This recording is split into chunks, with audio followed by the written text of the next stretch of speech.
A 36 minutos en Noticias 360 por Única 94.5.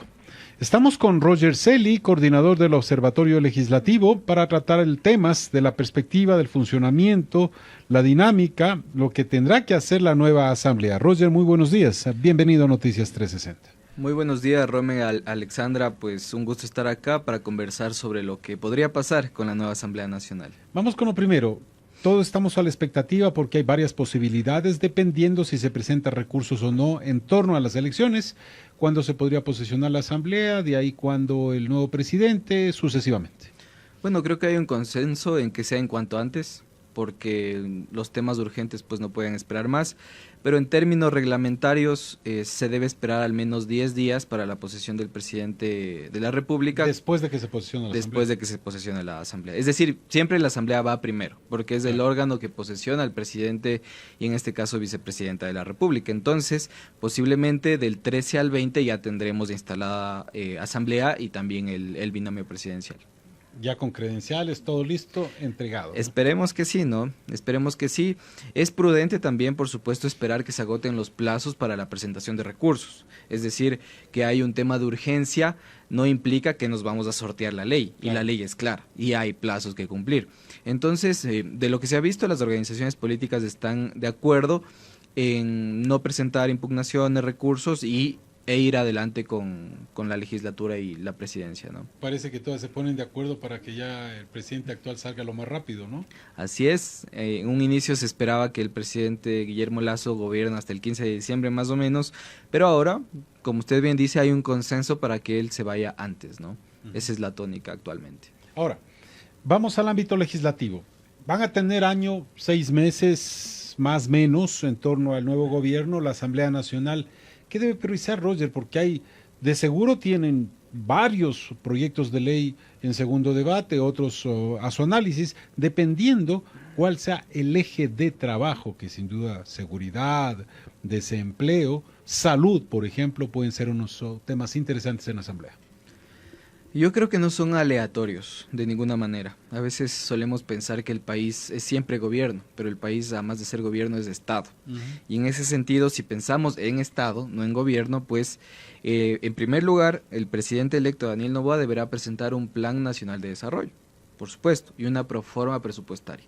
Yo creo que es el punto de partida para que los legisladores revisen qué leyes pueden aportar a ese Plan Nacional de Desarrollo. ¿Por qué? Porque un gobierno ganó. Una propuesta ganó y en ese sentido hay que abonar a que esa propuesta de alguna manera se implemente. Y ahí ir incluyendo propuestas quizá viables de los perdedores, digamos, por poner un término. Entonces, dentro de todo ese abanico de posibilidades se va reduciendo, porque actualmente podemos hablar de un montón de cosas, en materia de leyes, de fiscalización que son necesarias, pero 1 año, 6 meses, 1 año, 8 meses son insuficientes como para procesar todo. Y ahí quizá una buena noticia para los legisladores. Pienso yo que muchísimo del trabajo ya está adelantado. Quiero decir, por ejemplo, en materia de seguridad hay una reforma parcial a la Constitución. No sé si ustedes recuerdan que buscaba que los militares apoyen a la Policía Nacional en las calles. Eso ya está en segundo debate. Simplemente quien sea presidente o presidenta de la legislatura debe convocar a la sesión de debate y a votar. Y con eso se aprueba esa reforma parcial y continúa su trámite. Lo propio en materia de salud. Hay un código de la salud que puede ser enviada directamente al registro oficial porque ya pasó el año de veto. Hay una ley de la Contraloría General del Estado, hay una ley de minería. Es súper triste, digamos, que cuando pasa algo en Zaruma, no sé si ustedes recordarán hace meses que hay socavones y demás, ahí todos los legisladores presentan proyectos de ley que buscan que la cosa se solucione, fiscalizan, pero hay una ley que reforma la ley de minería para tratar de prevenir la minería ilegal y regularla, y está en segundo debate. En el cajón de todos los presidentes de los últimos años de la legislatura estaba esa ley ahí, pero nadie se atreve a sacarla al pleno de la legislatura. El Código de la Niñez, por ejemplo, la ley del lobby. Es decir, del lobby. Y lobby y prevención de conflictos de interés, que es una ley que le hace falta al Ecuador. Ecuador es uno de los países que no cuenta con una regulación en materia de lobby y cabildeo a nivel político, lo cual es un escenario propicio para la corrupción. Entonces, Hay muchas normativas ya avanzadas. Ahí los legisladores yo creo que tienen la oportunidad de en los primeros 6 meses despachar todas esas más de 20 leyes importantes para el país y luego sí pensar en nuevos proyectos de ley. Pero esperemos que esos sean los puntos de acuerdo y no sean puntos más allá de lo legislativo o de fiscalización, que como ustedes bien conocen son temas más políticos, electorales. Claro. Porque si tendríamos que calificar a este año 6 meses, sería un periodo preelectoral, porque vamos al 2025 a una campaña fuerte también para la presidencia y legisladores. Para el 2025, por supuesto, año y medio de un estado de propaganda podría ser, ¿no? Podría ser, efectivamente, donde todo el mundo ofrece, pero ojo, que la ciudadanía es muy inteligente y sabe que este año 6 meses no es electoral, que en este año 6 meses se deben cumplir las propuestas. Además, si tiene aspiraciones legítimas, desde luego, tiene que mostrar un trabajo, ¿no? Y cambiar la presentación. Cambiar esa percepción ciudadana, en primer lugar, en materia de seguridad es importantísimo. Claro. La ciudadanía necesita sentirse y verse más segura en las calles, en los negocios, en las escuelas, en los colegios, y es un reto que va a tener que enfrentar el legislativo, ojo, y el presidente, porque el presidente no está solo. Y hay que darle gobernabilidad. Creo que todos esperan que esta sea una asamblea de la gobernabilidad, en donde lo positivo para el país pase y lo demás pues que lo debatan. Roger, una de las primeras retos es, claro, elegir quién va a dirigir el poder legislativo. Y ahí se ve y dice, ok, ¿cómo está la votación? Tienen que ponerse de acuerdo desde una primera, en el ámbito democrático es el primer reto que les espera. Yo creo que ahí se concreta el discurso, porque ahí se va a ver quién está con quién.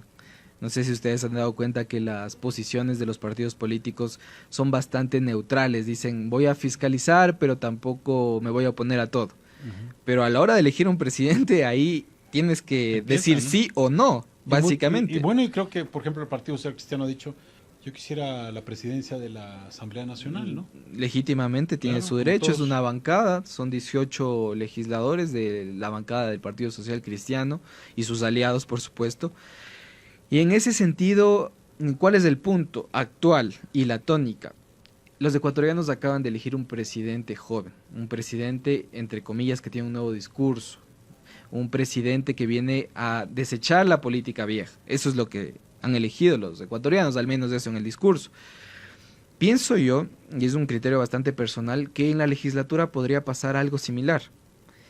En la legislatura pues siempre se elige al más sabio, digamos, al que ha estado más tiempo en temas legislativos, y yo creo que sería un momento propicio para elegir una cara nueva, una cara que no sea conocida. Quizá un político joven, algún parlamentario nuevo que pueda representar a la Asamblea Nacional. ¿Por qué? Porque el presidente de la legislatura tiene un rol fundamental y es conversar con todas las instituciones del Estado. El presidente o presidenta de la Asamblea Nacional debe sentarse a conversar con las autoridades de gobierno, autoridades de justicia, autoridades electorales. No quiero decir que eso le reste independencia de funciones, para nada, pero sí se necesita una coordinación interinstitucional para pasar leyes de calidad. Y en ese sentido, por ejemplo, yo creo que a esa lista que ya suena como siempre, como Henry Kronfle, como Pierina Correa, como Marcelo Holguín, entre otros, podría añadirse una opción adicional que sería una figura joven para presidir la legislatura ecuatoriana. Ahora, Roger, a esto mezclemos algo que lo mencionaste tú y creo que vale la pena ampliarlo, y es la ley del lobbying, es decir, cabildeos, es decir, en qué términos, en qué marco legal, porque algunos dicen, ya están negociando, ¿qué estarán pactando? Bueno, y en política tienes que sentarte a conversar, si no, ¿de qué otra manera lo puedes lograr un acuerdo, no? Esa es una historia bastante interesante, voy a intentar resumirla.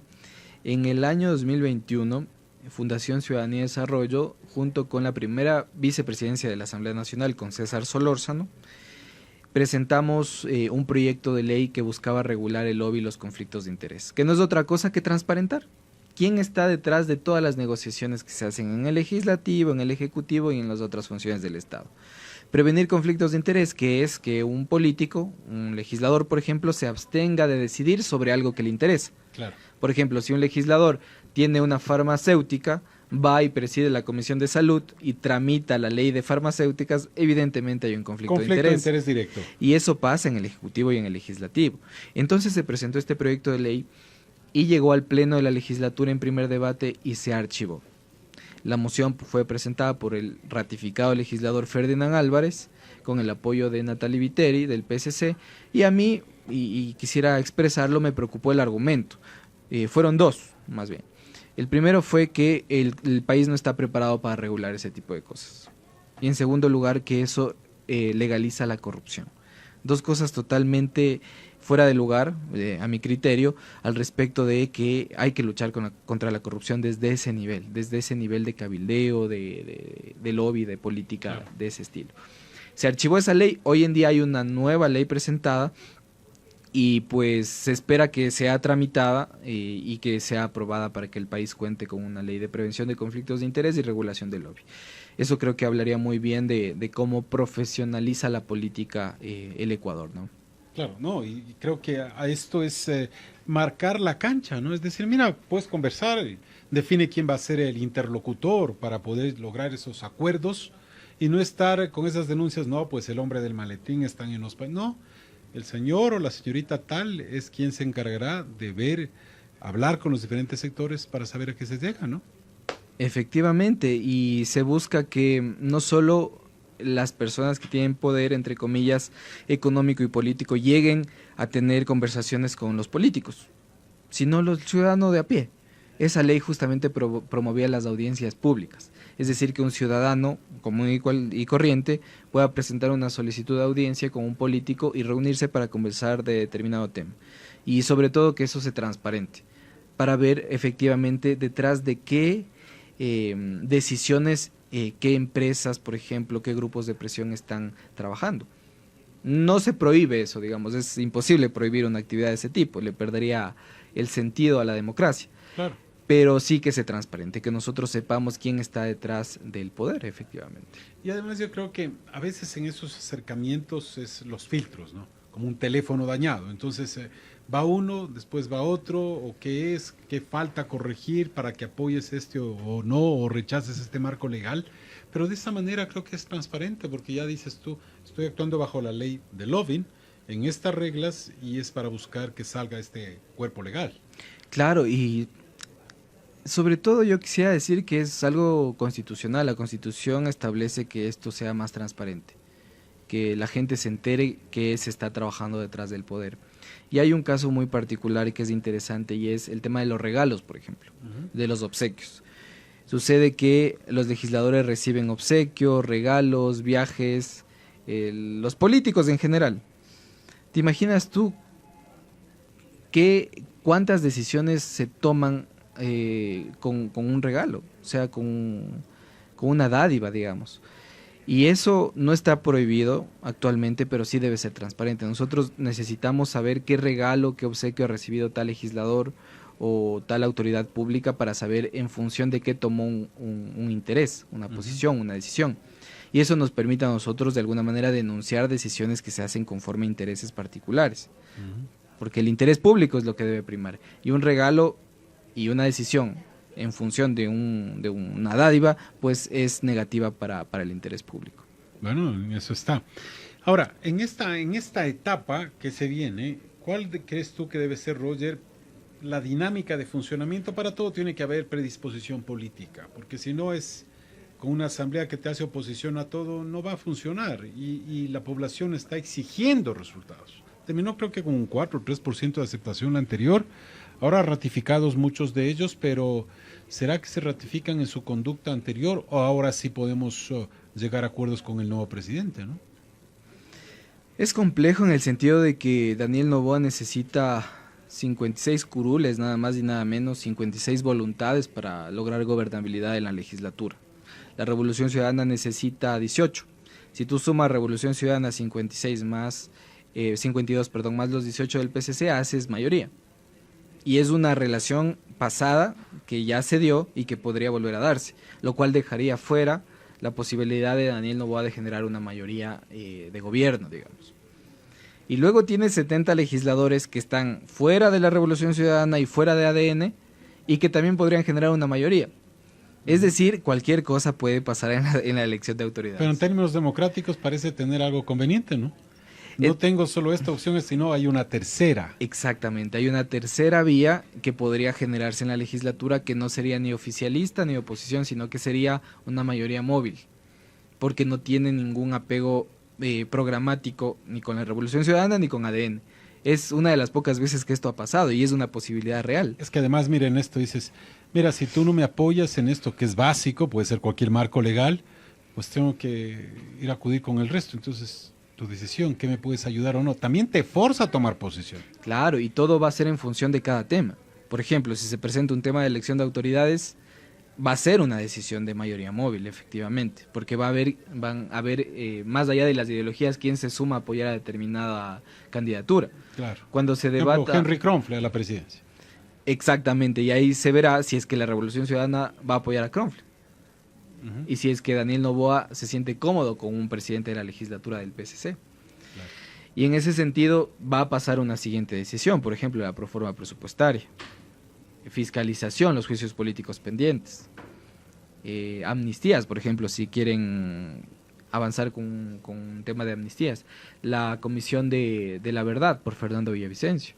O sea, estamos frente a una legislatura que va a tener muchísimas votaciones distintas, quiero decir. Vamos a ver mayorías muy disímiles a partir de la elección de autoridades. Lo positivo sería que al menos programen unos 10 puntos irrenunciables, digamos. Que la Asamblea se comprometa a trabajar 10 puntos, sea lo que sea que pase con las bancadas y las ideologías. Y de ahí en adelante que pase lo que tenga que pasar, porque así es la política. Los acuerdos se pueden romper de manera muy, muy, muy sencilla en la legislatura. La presidencia de Guadalupe Llori fue el ejemplo. Claro. Parece que hubo un consenso, pero eso no duró mucho. Entonces, la palabra clave, como tú bien has dicho, Rommel, es gobernabilidad. Y creo que la jefa de bancada, Valentina Centeno, quien ha sido designada como jefa de bancada de ADN, tendrá un reto muy importante, que es generar gobernabilidad. Ella más o menos va a tener la misma misión que tuvo en su momento Juan Fernando Flores cuando fue jefe de bancada de Creo. Claro. Y los resultados fueron un poco adversos. Recordemos que Creo tuvo 12 legisladores, Juan Fernando Flores logró hacer una bancada de 26 legisladores entre distintos movimientos locales, pero cuando tú veías la votación en pantalla, siempre eran 12 de Creo. No se sabía qué pasaba con los demás del BAN. Claro. Y ojalá esto no le vuelva a ocurrir a la bancada ADN y se vea en votaciones, ojo, en votaciones, porque ahí está la decisión que sí hay apoyo. Porque de ahí nosotros podemos salir a decir en una rueda de prensa, vea, tenemos 100, que si eso no se concreta en votos, pues no tienen nada. No tienen absolutamente nada. Ya para finalizar, ¿tú cuál crees que debe ser la dinámica ahora del Ejecutivo hacia la Asamblea? Yo creo que debe ser en dos vías. La primera, al respecto de las leyes urgentes. Creo que antes de enviar leyes urgentes rápidamente, como ha propuesto Daniel Noboa, una por mes, lo cual nunca se ha visto en la historia del país, y yo creo de manera técnica y personal que eso no es posible, porque hay plazos, hay trámites, hay procesos que pueden durar más de un mes. Y en segundo lugar, yo creo que gobernabilidad en un estado más maduro sí es cogobierno. Es decir, que los partidos políticos también estén presentes en el Ejecutivo. Creo que eso es un mito actualmente que es difícil de debatir, de conversar. Se piensa que tú llegas a la presidencia y los partidos políticos no deben participar en lo absoluto en la cosa pública, es decir, en el Ejecutivo. Pero yo creo que si es que se da un paso en ese sentido a cogobernar de alguna manera, a coordinar en distintos sectores en los que tengan más de experiencia de determinada organización política, creo que brindaría mayor gobernabilidad al país, ¿no? Sin que eso signifique reparto. Pero en democracias maduras funciona así. Las organizaciones políticas tienen participación en el Estado. Entonces, esperemos que la tónica sea esa, la tónica sea de diálogo y de conversación. Y creo que hay una gran experiencia y un espejo que es del gobierno de Guillermo Lasso. Y con esto termino y creo que Guillermo Lasso también terminó su gobierno con esto. Creo que selló su periodo anticipado al decir que va a gobernar como si no existiese asamblea. Creo que esa fue una afirmación que la propia historia política y democrática desmitificó. Y lo más importante para un presidente, al menos en Ecuador, es tener apoyo legislativo para lograr gobernar. Lógico, cogobernar. Las 7 de la mañana, 56 minutos. la participación de Roger Celi del Observatorio Legislativo aquí en Noticias 360. Gracias, Roger. Gracias, Rommel, siempre a las órdenes y un gusto estar en la única. Gracias, un buen día.